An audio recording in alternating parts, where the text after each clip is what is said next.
Bueno, se lo decíamos que íbamos a volver con una entrevista el día de hoy y una gran conversación que queremos tener el día de hoy con la ministra Lenia Batres Guadarrama. No nos habíamos encontrado, ministra, después de las elecciones. Habíamos platicado, creo que la más reciente ocasión fue en mayo. Por ahí sí. En mayo. Pues hoy con Manuel, que nos acompaña aquí en Los Periodistas. ¿Qué ha pasado en la Corte? Y usted mejor que nadie lo puede contar al auditorio. A partir de la elección, a partir del 2 de julio y del tremendo resultado electoral y también el tremendo mandato popular que surgió de esa jornada electoral. En la Corte, ¿qué ha pasado, en particular con el tema de la reforma al Poder Judicial de la Federación?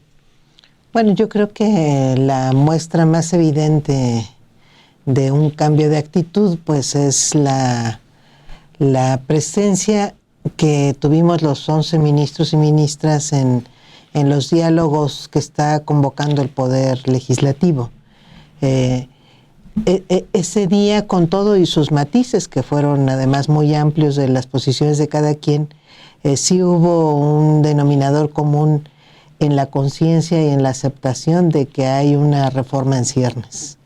Entonces creo que eso es muy importante, porque antes de esa fecha y antes del proceso electoral sí había una idea de que era posible resistirla o evadirla.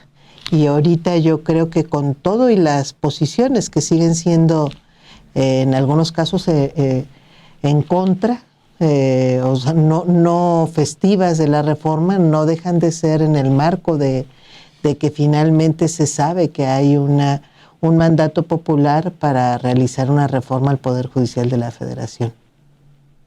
Un cambio fundamental. Se vio ya desde ese primer foro, el foro que arranca en la Cámara de Diputados, hasta un planteamiento de un sector de los ministros y de las ministras de, pues sí, ya es inevitable la reforma, pero ¿qué tal si lo hacemos de esta manera? Aunque la ministra presidenta en esta campaña que ha comenzado en medios está diciendo no, nada. Llama inclusive al presidente López Obrador y a la futura presidenta de México, Claudia Sheinbaum, a un diálogo al que también ella nunca se había prestado. Pues tiene un mensaje muy extraño el del día de ayer, que más bien yo no alcanzo a interpretarlo, pero finalmente el día de los diálogos en el Congreso de la Unión, ella aceptaba no solo que iba a suceder, sino incluso la necesidad de la propia reforma al Poder Judicial. Hace este matiz el día de ayer. Yo entiendo que lo que quiere es colocar una propuesta que ella tiene o que quiere presentar, que yo pues, desde hace meses lo que digo en la propia Corte es que se ha tardado mucho, seguimos sin conocerla. Una propuesta que, según ella, viene desde febrero. Que sale de los foros que está organizando. Entonces dice que está preparando una propuesta, en algún momento presentará su propuesta, supongo, y entiendo que este posicionamiento en medios es como una rectificación de ese vacío que ha dejado todos estos meses, porque finalmente no se había pronunciado, y cuando se pronuncia prácticamente dejando el espacio abierto más bien a quien ya tenía la propuesta, que es el propio Congreso de la Unión y el Poder Ejecutivo. Entonces entiendo que lo que quiere es posicionar, pues yo estaría pensando que se sigue tardando mucho, o sea, sigue sin presentar su propuesta. Entendíamos que la iba a presentar en este evento, pero no la presentó. Perdón, me había cruzado la pregunta que te ibas a formular, Manuel. Adelante, por favor. Ministra, muchas gracias por acompañarnos esta tarde. En ese sentido, al interior de la Corte, más allá de las conversaciones en el Pleno, más allá de las cámaras, ¿cómo ve que se está conformando los bloques de ministros? Porque siempre que hay votaciones se conforman bloques, mayorías. ¿Cómo ve ahora usted esa conformación entre los ministros de la Suprema Corte con respecto a esta reforma? No veo yo ningún bloque. No veo con la reforma del Ejecutivo Federal, con la que está conformando el Poder Legislativo, y ni con la que en algún momento presentará la ministra Norma veo ningún bloque. Lo que veo es pues a los 11 ministros muy observantes del proceso. Y digo que no veo bloques porque no tiene ni sentido, nosotros no vamos a resolver nada. Entonces, justamente por eso estamos expectantes y más bien hemos estado presentando propuestas de alcance, complementarias, a los propios legisladores, que es lo que creo que podemos hacer. Pero pues nosotros como Suprema Corte pues no tiene ni sentido, porque además no solo no presentamos iniciativa, no vamos a resolver nada. Y por lo demás es más que obvio que no tenemos posiciones conjuntas. O sea, no solo por bloques, no tenemos posiciones conjuntas. Ese es un hecho. Es probable que una vez que la ministra Norma alcance a delinear propuestas específicas, quizá las respalden algunos ministros. Incluso yo no descartaría respaldar alguna en la que esté de acuerdo. Lo que pasa es que no las conocemos, pero si llegara a articular alguna y algún conjunto de propuestas viables, en algún sentido de las conclusiones que saque de sus foros, pues creo que podría, más que articular bloques, pues podría simplemente presentar algo de consenso del propio Poder Judicial. Y en ese sentido, ¿ve apertura de los ministros para, más allá de conversarlo, para... Yo no he visto a los ministros interesados en formular una reforma, eso es lo que no he visto. No he visto que generen el espacio, no he visto a la ministra Norma pensando en una propuesta de los ministros. Eso nunca ha sucedido y yo por eso es que lo doy por descartado. Sí.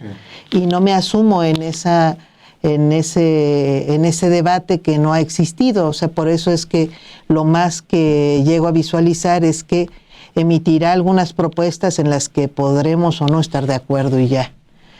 Pero más allá de un intento de consensar, construir, eso no sucedió y ya no sucedió, pues ya terminó este proceso que ella misma abrió y cerró, y no le preocupó esa parte. Entonces supongo que sigue ella visualizando presentar una propuesta suya a la que se sumen algunos ministros. Y que al final, pues ya será formulada al poder que hoy es el que va a tomar la determinación, que es el poder legislativo. Yo no sé si esté actuando con mucha serenidad la ministra presidenta Norma Piña, pero le fue muy fácil al presidente López Obrador responder a su planteamiento de diálogo, diciéndole, pues es que yo ya no tengo nada que ver, ya el tema está en el Congreso. El presidente efectivamente formuló una iniciativa de ley de reforma, ahora le toca al legislativo procesarlo. La presidenta electa, o la virtual presidenta electa, dice ella, pues es que yo lo que propuse fue que hubiera un diálogo, y el diálogo está también solventándose en el legislativo. Es ahí donde las propuestas, cualquiera que éstas sean, como se está viendo pues en los foros, se hagan frente a diputados y senadores que serán los que finalmente dictaminen, discutan y finalmente voten lo que va a ser la reforma al Poder Judicial. Se tardó la ministra presidenta Norma Piña, no solamente en formular un posicionamiento, sino en, digamos, hasta mostrar disposición a enriquecer o a objetar ciertos aspectos de la reforma enviada por el presidente. Sí, y se ha tardado mucho el Poder Judicial en su conjunto, en realidad, respecto de cualquier tema de transformación del Poder Judicial. Y me atrevería a decir que se sigue tardando porque buena parte del Poder Judicial sigue pensando que no va a haber reforma o que la que va a haber es muy pequeña. Incluso hay quien dice es que el presidente en realidad nada más quería cambiar el modo de elección de los ministros. No, pues yo digo, hay una iniciativa discutiéndose y fue sometida a la propia dinámica del proceso electoral que pues ya no puede desconocer, ya no cuál habría sido la idea inicial del presidente, sino lo que está planteado y está a discusión y va a votar en el mes de agosto el Congreso actual en el dictamen y en el mes de septiembre la siguiente legislatura. Yo no veo otra dinámica, pero hay quien espera que suceda otra cosa, porque no puede creer que se pueda tocar al Poder Judicial, que se pueda transformar, porque no le apuestan a ninguna modificación, porque siguen pensando que no solamente es inviable, entre comillas, porque hay quien desea que lo sea, sino que además no es deseable. Entonces, pero es un deseo particular de algunos, de un conjunto de personas del propio Poder Judicial. Yo lo que miro es un escenario distinto, pues porque ya finalmente vamos en esta discusión que no se quiere creer y en la que justamente por eso los tiempos son estos. Entonces he oído a varios actores en los últimos días y es probable que esa sea justamente la apuesta de la propia ministra, la ministra Piña, que plantean, es muy apresurado, vamos a darle tiempo. Y están apostando a generar una necesidad de tiempo, que pues, o generar la idea de premura, cuando en realidad la iniciativa es muy chiquita, toca 3 aspectos que son muy específicos, que sin embargo son indispensables para cualquier otra modificación que pudiera hacerse al Poder Judicial. Entonces, quienes no desean esas modificaciones, pues piensan que pueden pararlo y van a hacer lo posible para detenerlo, y creen que una táctica quizás sea esa, ni siquiera poner contraposición a otras propuestas, porque es entrar justamente ya al camino del consenso, el conjunto de consensos que puedan lograrse. Entonces, quizá por eso es que no se da a conocer una propuesta específica y se llama a un diálogo como si no hubiera iniciado ya un diálogo. Se llama un diálogo como si no hubiera habido en otros momentos la posibilidad de que el propio Poder Judicial encaminara una propuesta. Entonces, yo digo que están fuera de los tiempos del país, y que ese fuera de tiempos tiene que ver con una intencionalidad de posponer la reforma. En ese sentido, ministra, esa cerrazón de la que habla al interior del Poder Judicial, ¿cree que también cuando venga esta votación, cuando venga una posible reforma, se resista también a aceptarla? No solo ahora, sino en una eventual aprobación de una reforma, como sea. Pues no dudaría que hay mucha torpeza en el Poder Judicial, porque también hay mucha soberbia y mucha prepotencia, y ha habido históricamente mucha confianza en el poder del juez. El juez suspende, lo diga la ley o no. Es un poder imperativo. Es un poder imperativo, muy arbitrario últimamente, sobre todo. que se emiten amparos, no obstante que sean contra derecho, contra la propia Constitución, y se dan interpretaciones que no permite el texto llano de la norma, ¿no? O se dan, por ejemplo, estas suspensiones con efectos generales que no existen en la ley, o suspensiones en el marco de acciones de inconstitucionalidad que tampoco existen, etcétera, etcétera. Entonces, hay una prepotencia, hay una soberbia que además es sumamente autoritaria, porque es la soberbia sobre el poder democrático. Y se piensa, porque hay ideológicamente toda esta formación, incluso desde las facultades de Derecho que se quedaron en el siglo XIX, de que la democracia es tiranía, es la tiranía de las mayorías, se dice, ¿no? Cuando en realidad es la única garantía que tenemos de romper cualquier tiranía. Pero se lo creen, y se creen que el juez es el que puede trasladar o trascender esta supuesta tiranía, que en primer lugar no existe, pero que además es el colmo que piensen que un discurso de este tipo puede tener la más mínima legitimidad. Entonces, en esa torpeza y en esa prepotencia quizá pueda haber alguna visualización de que lo tiramos en un amparo, no sé. Pero si alguien lo cree, pues yo creo que lo que hace es arriesgar nuestro sistema democrático, que obviamente no tiene ni siquiera condiciones, ni menos aún ahorita que está más cuestionado que nunca el Poder Judicial, condiciones para aceptar estas imposiciones que sí son tiránicas y prepotentes cuando se actúa fuera de la ley.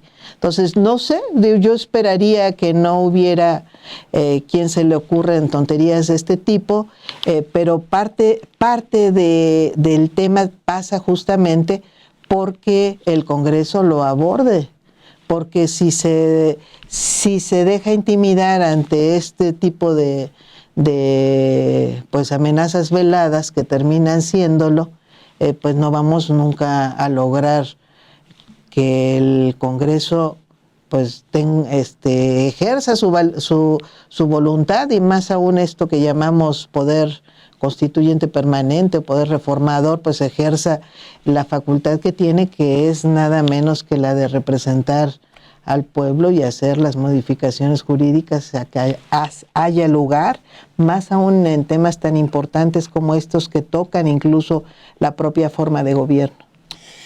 Hay, sí, esa arrogancia, esa prepotencia, pues de los intocables. El Poder Judicial de la Federación ha sido un poder intocable e intocado. Bueno, ¿cuándo se había discutido sobre el Poder Judicial de la Federación? Ni siquiera en la más reciente reforma que hubo hace 30 años, en diciembre de 1994 y en enero de 95, cuando se integra la Corte Nueva.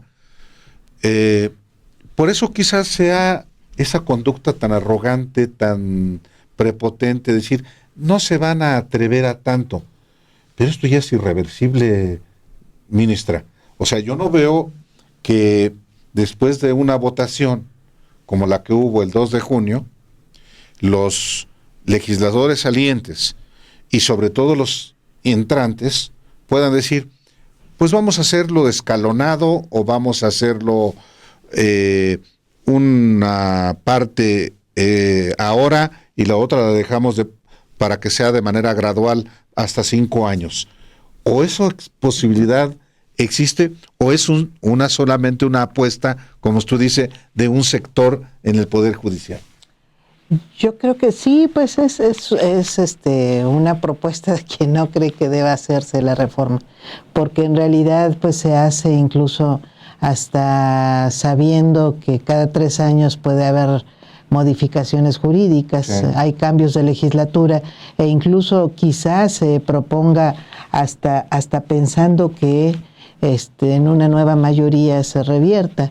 Entonces, bueno, pero además es inoperante, es eso de esperar. Hay quien dice que en 15 años ya se salieron todos los jueces solitos por su jubilación, por fallecimiento o porque cumplieron 75 años, pero yo acabo de ver magistrados que tomaron posesión hace unos meses que tienen 35 años.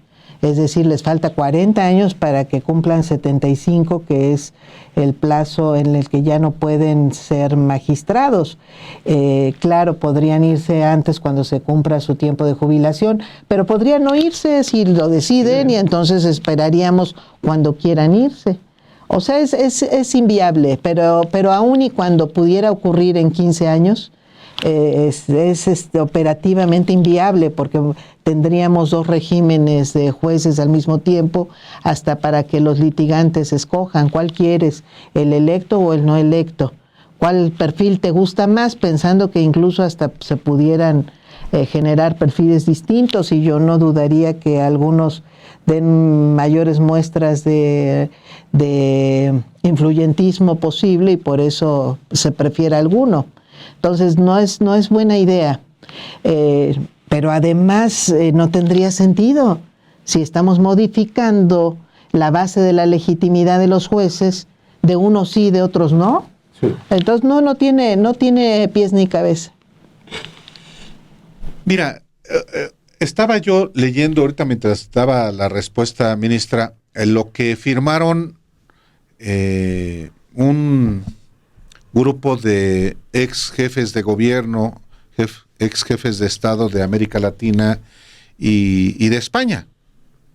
Entre ellos José María Aznar, Felipe Calderón, Vicente Fox, y dice: rechazamos enérgicamente cualquier intento de modificar el sistema judicial que pueda debilitar la independencia y autonomía de los jueces, magistrados y ministros del Poder Judicial mexicano, incluido el Tribunal Electoral, como la propuesta del partido oficial Morena, que busca implementar elecciones populares para la selección de estos cargos.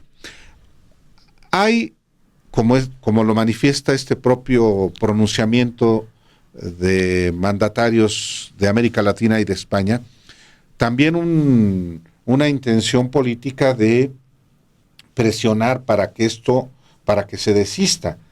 ¿Usted qué opina particularmente de este pronunciamiento que en particular promueven Fox y Calderón? No, pues tratan de engañar también, porque parten de esta idea de que si hay votación en realidad se politiza o se influye indebidamente en quién pudiera ser juez, cuando en realidad hasta el día de hoy es el presidente de la República el que propone a los ministros, y se habla de una carrera judicial a través de la cual se determinan jueces y magistrados actualmente.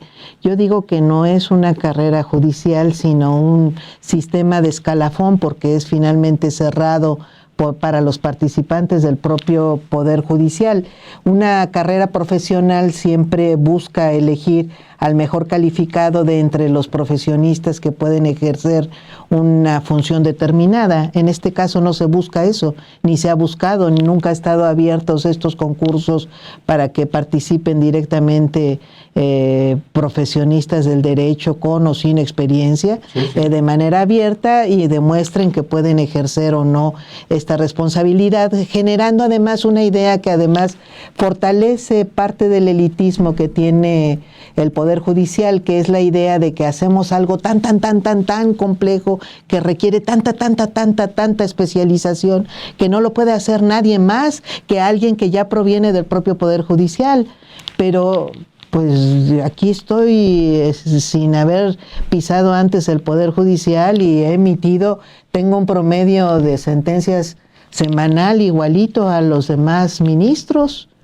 Es decir, no es verdad que eso sea indispensable. No, o sea, yo lo puedo demostrar, pues. He emitido hasta ahorita 175 sentencias, proyectos de sentencias que han sido votados. Bueno, no hay tal cosa.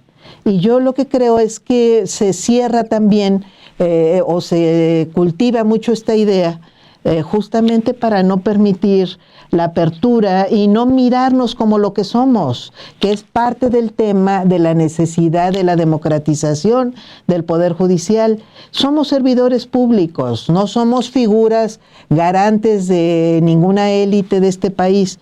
Somos servidores públicos que deberíamos estar al servicio de una función fundamental de nuestro pueblo, que es la resolución de controversias individuales, específicas. No tenemos ni siquiera la vocación de servicio. Se mira el cargo de juez como si fuera un cargo de ocupación nobiliaria. Ya alcancé el título de juez. Si me porto bien, lograré alcanzar el título de magistrado, y si me porto todavía mejor y en función de mi mérito, alcanzaré el de ministro. Y así se trata, como si la sociedad mexicana debiera estar preocupada por tener jerarquías a las cuales adorar o no sé para qué, y en lugar de tener servidores públicos funcionales que resuelvan sentencias, entiendan problemas, escuchen a la gente, visualicen con conciencia social las problemáticas que están a su disposición para resolver en un sentido o en otro, sí, con independencia personal, por supuesto, eso nadie lo quita, pero con mucho compromiso social, y ese compromiso social no se tiene, creo que sí pasa por un proceso de democratización. Por eso creo que es falso esto de no tiene ni asidero, porque además parte de la propuesta específica que se hace prácticamente asume campañas sin dinero. Son campañas en las que no hay partidos, no hay bloques, sino hay candidaturas que pueden ser absolutamente disímbolas, que serán propuestas por los tres poderes de la Unión. Y se entiende que pueden aparecer como planillas en las boletas determinadas y pueden no tener ninguna hilación, incluso hasta ideológica, el mismo juez que viene en la planilla uno atrás de otro. Porque no son partidos políticos, se van a proponer personas determinadas. Si no hay dinero en estas campañas, porque se supone que solamente se ocupará tiempo oficial y a través de portales de internet que se puede hacer fundamentalmente informativa, y actos académicos, eso es lo que se prevé, foros académicos.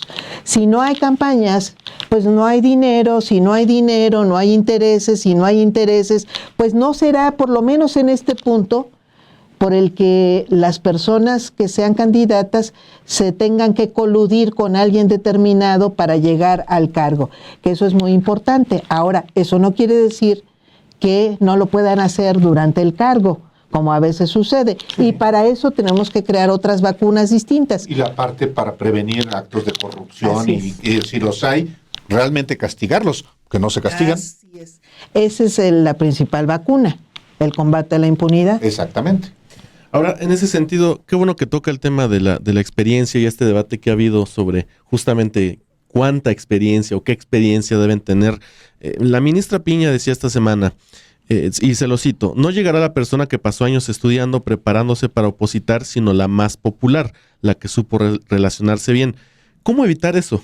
¿Cómo evitar que no llegue la más popular, si es como dice la ministra Piña? Es que pareciera que hay unos procesos en donde se está convocando, inscríbase todo mundo. No, es cerradísimo. En realidad el proceso de lo que se abre es muy sencillo y es acotadísimo.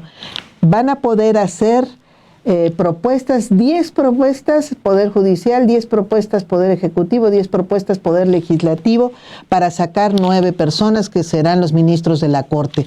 ¿A qué horas va a estar el más popular? Bueno, ojalá haya muchos populares, pero no está ahí el tema fundamental. O sea, va a salir el más popular. Bueno, si es entre personas que están proponiendo los 3 poderes, pues no veo yo, por ejemplo, a alguien que sea popular que no tenga nada que ver con el tema jurisdiccional.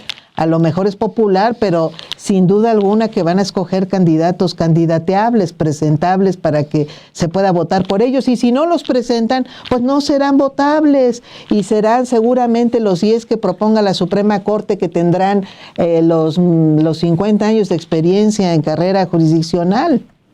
Sí, es que uno escucha también en otros ámbitos, es que los promotores de la reforma al Poder Judicial no han demostrado técnicamente, dicen algunos, lo importante que es una reforma, porque quieren cambiar lo que está funcionando bien. Exactamente. Ese es el tema, exactamente. Que parten de la idea de que está funcionando bien.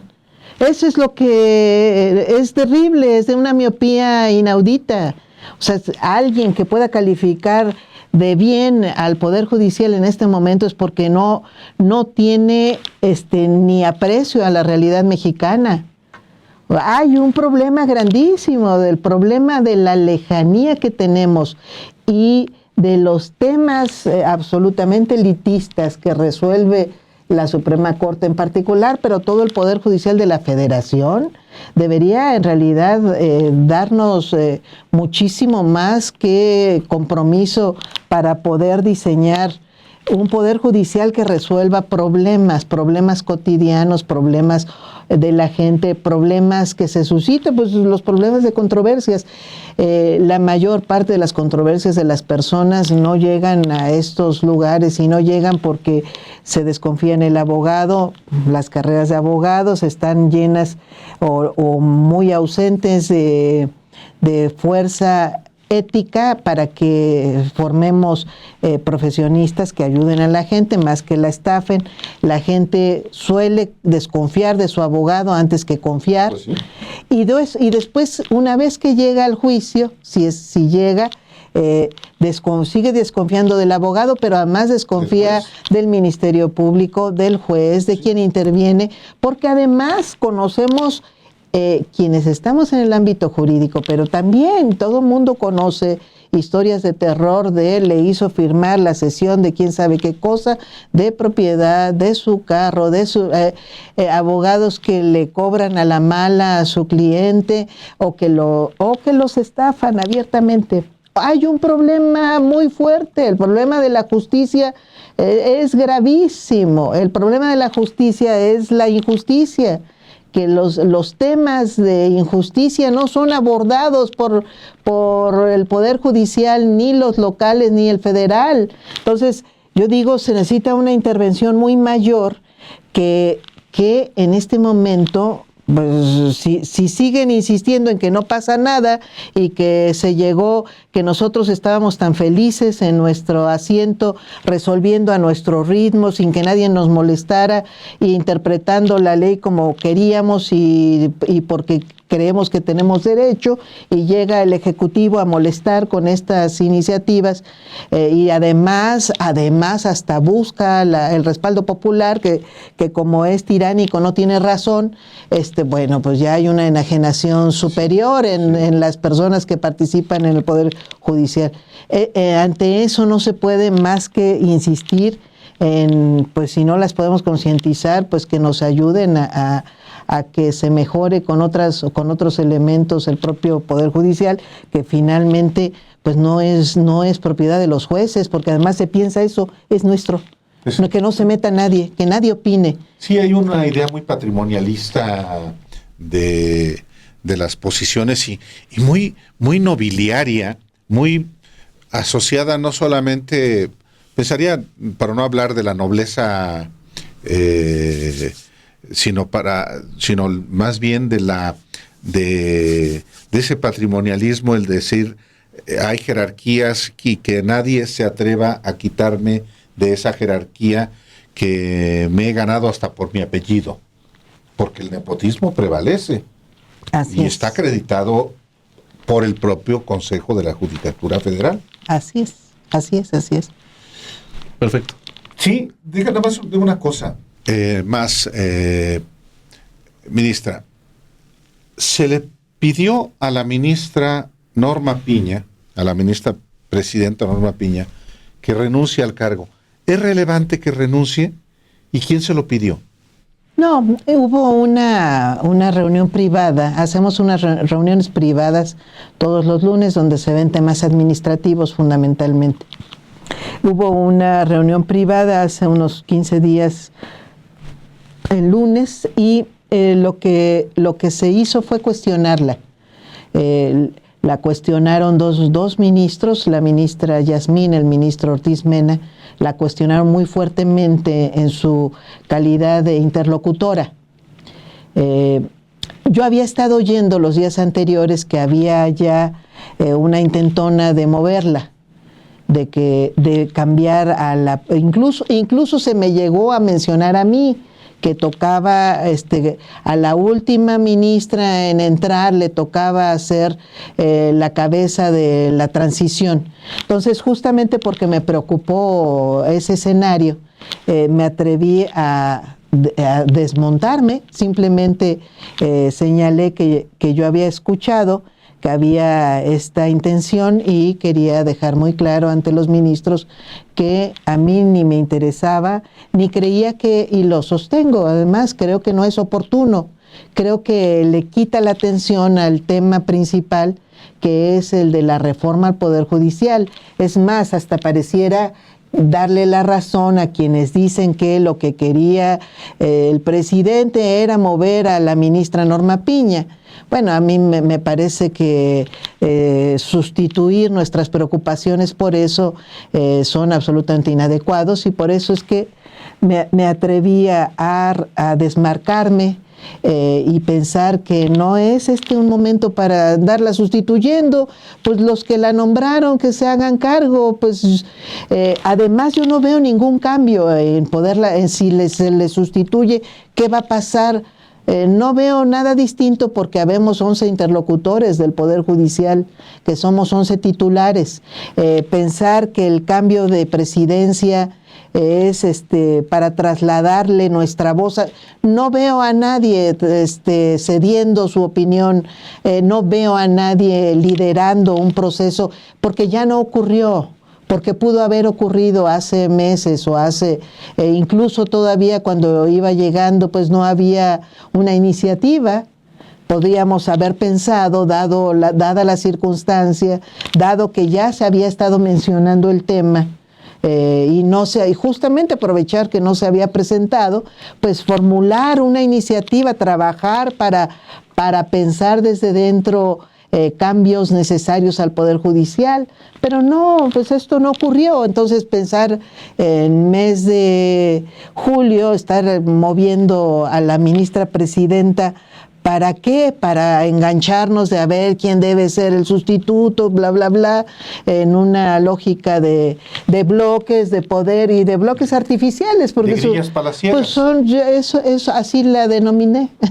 Grillas palaciegas. De intriga palaciega. El querer remover a la ministra presidenta. Pues sí, es estar en un tema, desde mi punto de vista, muy menor.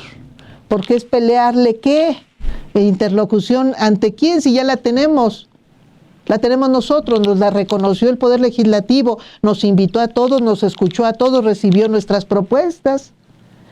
O sea, ¿cuál interlocución necesitamos? Bueno, yo no solamente en este momento, ni la espero ya en la propia ministra presidenta, pero tampoco la veo en ningún otro ministro o ministra. Entonces, prácticamente no le veo ningún sentido. La incapacidad de consensar algo ya sucedió. Entonces la veo hoy como asunto consumado, y por eso es que lo que creo que nos corresponde es ser muy responsables en este proceso, muy responsables, muy colaboradores con el tránsito de lo que vaya a suceder. Correcto. Eso es lo que creo. Si nuestra preocupación realmente es el Estado, el funcionamiento de los órganos del Estado, y en este caso de la función jurisdiccional, la función pública jurisdiccional, pues realicemos propuestas para eso. Nada más para precisar. O sea, usted dijo, a ver, esas son intrigas palaciegas, el querer cambiar a la ministra presidenta y hasta a ofrecérsela a usted como la más... Usted dijo, no. No faltará quien piense que, ¿cómo? Había la posibilidad de ser presidenta de la Corte, lo que dure la actual. Bueno, yo no me interesa. O sea, si le viera algún sentido a eso, lo pelearía hasta la muerte, como luego hay quien pelea los cargos por los cargos mismos. Yo no veo que pueda hacer algo distinto desde ahí, pero además me parece que yo sería, justamente porque acabo de entrar, sería la peor candidata para eso.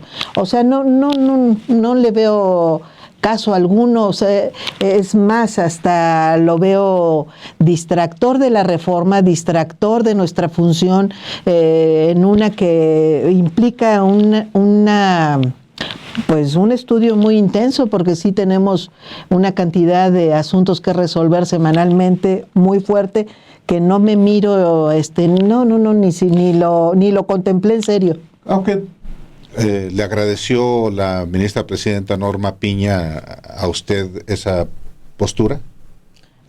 No, escuché que en una entrevista mencionó que había sido gracioso que yo dijera eso.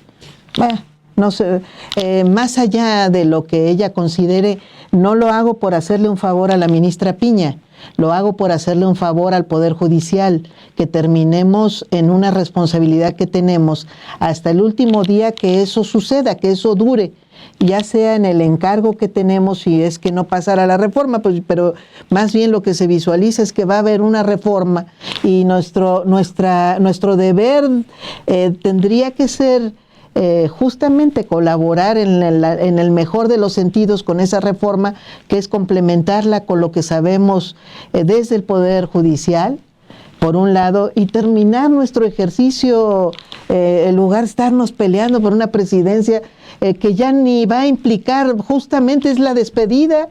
O sea, ¿cuál es el sentido de irnos a pelear por esa presidencia? No peleamos la interlocución, ya esa interlocución ya no sucedió.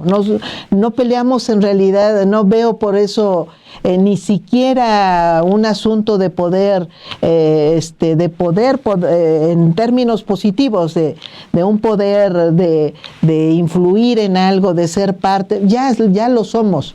Y el poder que puede ser administrar ese aparato, en realidad ni lo visualizo ni me interesa, que es un presupuesto inmenso, si ese es lo que se está disputando en este momento, a ver quién administra los últimos centavos que queden en esta generación de ministros. Me parece que sería simplemente terrible. Hay varias cosas que se van a definir después. Se habla de que se van a definir las candidaturas justamente para ser ministros, o para ser magistrados, o para ser jueces, que seguramente pasarán por la propuesta, si se queda la reforma como está, la iniciativa, si se aprueba tal y como está, pues serán los tres poderes, y entre esos tres poderes está el Pleno de la Suprema Corte, que estará haciendo propuestas para los tres niveles de personas juzgadoras. Pues si eso es lo que nos preocupa, no tiene nada que ver quién ocupa la presidencia. Los votos serán los mismos. Tal cual. Ministra Batres, muchas gracias una vez más por estar aquí en Los Periodistas. Ya se nos fue el tiempo, pero esta es su casa, como siempre se lo hemos dicho a usted, y gracias por informarle al auditorio que sí está muy pendiente de esta reforma. Muchas gracias. Muy Gracias, buenas noches. ministra. Buenas noches.